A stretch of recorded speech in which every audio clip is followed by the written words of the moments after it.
முன்னாள் முதலமைச்சர் கருணாநிதியை ஒருமையில் சவால் விட்டு பேசிய நாம் தமிழர் கட்சி ஒருங்கிணைப்பாளர் சீமான் மீது நடவடிக்கை எடுக்க வேண்டும் என்று கரூர் ஆட்சியரிடம் வழக்கறிஞர் புகார் அளித்துள்ளார்.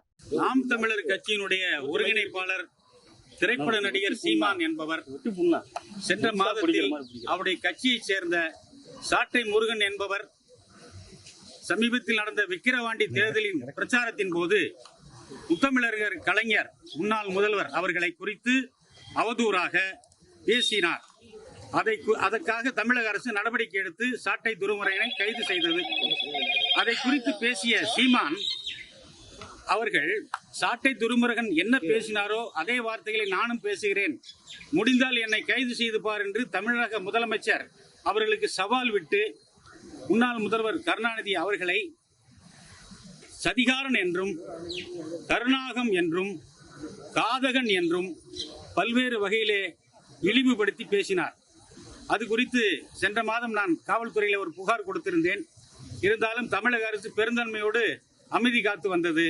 ஆனால் நேற்று 4/8/2024 நேற்று ஒரு புதிய காணொலியை வலைத்தளங்களில் வெளியிட்ட சீமான் முத்தமிழறிஞர் கருணாநிதி அவர்களை மறுபடியும் அவர் ஒரு சதிகாரர் என்றும் அவர் ஒரு காதகன் என்றும் அவர் ஒரு கருணாகம் என்றும் மிக கொடுமையாக திரும்பவும் பேசி கேஸ் போட்டு பாருங்க, கேஸ் தானே போடுங்க, போடுங்க பார்க்கலாம் அப்படின்னு சொல்லி காவல்துறைக்கு சவால் விடுகிறார்.